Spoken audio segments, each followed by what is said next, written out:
Hello అండి, welcome back to Andhra fusion. నేను మీ దీప్తి.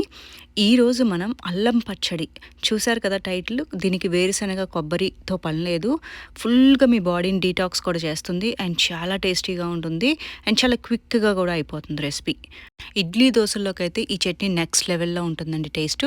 దీనికి ముందుగా నేను అల్లం ఇలాగా 20 గ్రామ్స్ తీసుకున్నాను. దీనికి స్కిన్ అంటే తొక్క తీసేసుకుని నీట్గా ముక్కలు కోసేసుకోండి, కడిగేసి పెట్టుకోండి. ఇప్పుడు నేను బిట్ బై బిట్ మీకు ఇంగ్రీడియంట్స్ ఇంట్రడ్యూస్ చేస్తాను. ఫస్ట్ ఫేజ్లో శనగపప్పు, పచ్చిశనగపప్పు వాడుకోవాలి అండ్ మినప్పప్పు అండ్ 10 to 12 పచ్చిమిరపకాయలు. మీ కారాన్ని బట్టి అడ్జస్ట్ చేసుకోవాలి పచ్చిమిరపకాయలు. ఈ ఇంగ్రీడియంట్స్ మాత్రం ఫస్ట్ ఫేజ్ అండి. ముందుగా ఒక ప్యాన్ తీసుకుని ఒక 3 టేబుల్ స్పూన్ నూనె ఇలా వేసుకోవాలి. లో ఫ్లేమ్లో పెట్టుకుని మొత్తం ఇంగ్రీడియంట్స్ అన్ని 1 by 1 నేను చూపించినవన్నీ వేసేసేయండి. ముందుగా అల్లం ముక్కలు, తర్వాత పచ్చిమిరపకాయలు 10 to 12 అని చెప్పాను కదా. 1 టేబుల్ స్పూన్ మినప్పప్పు, 2 టేబుల్ స్పూన్ల శనగపప్పు. ఎగ్జాక్ట్ మెజర్మెంట్స్ వేసుకోండి, చాలా బాగుంటుంది టేస్ట్.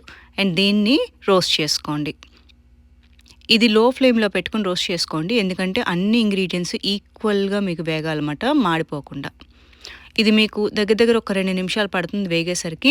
మీకు ఇది వేగిన తర్వాత మీ రూమ్ అంతా అసలు మీ కిచెన్ అంతా కూడా మంచి సువాసనతో నిండిపోతుంది, అంత బాగుంటుంది వాసన ఇది. ఇప్పుడు ఇది స్టవ్ ఆఫ్ చేసేసుకుని వేగిన తర్వాత చక్కగా నీట్గా చల్లారి చేసుకుని ఒక మిక్సీలోకి తీసేసుకోండి.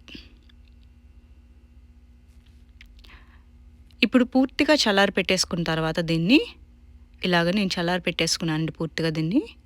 దీంట్లో ఇప్పుడు మనం సెకండ్ సెట్ ఆఫ్ ఇంగ్రీడియంట్స్ ఏంటి అంటే చింతపండు. ఒక 2 నిమ్మకాయల సైజ్ అంతా, చిన్న నిమ్మకాయల సైజ్ అంతా చింతపండు తీసుకోవాలి దీనికి.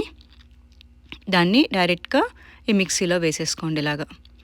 ఇప్పుడు పులుపు వేసాము, కారం వేసాము, దానికి తీపి కూడా కావాలి మనకి. సో 3 టేబుల్ స్పూన్ల బెల్లం తురుము వేసుకుంటున్నాను ఇక్కడ నేను. 3 టేబుల్ స్పూన్లు చూసుకుని మీకు ఇంకా పడితే వేసుకోండి. అండ్ ఒక 1/2 టీ స్పూన్ ఉప్పు వేసుకున్నాను ముందుగా, ఉప్పు కొంచెం వేసుకోండి. అండ్ వాటర్ ఒక 1/2 కప్పు వేసుకున్నాను ముందు నేను. దీన్ని మెత్తగా పేస్ట్ లాగా గ్రైండ్ చేసేసుకోండి, పేస్ట్ అయిపోవాలి మీకు. గ్రైండ్ చేసిన తర్వాత ఇదిగో చూసారు కదా కన్సిస్టెన్సీ ఇదండి. దీనికి తాలింపు అది పెట్టం మనం, ఇంతేనండి. రెసిపీ సూపర్ క్విక్గా రెడీ అయిపోయింది. మరి ఇంకా ఆలస్యం చేయకుండా మీరు కూడా ట్రై చేసేసి మీ ఫీడ్బ్యాక్స్ నా కమెంట్లో పెట్టండి. Thank you very much for watching and please like and share it to your friends and family and please subscribe.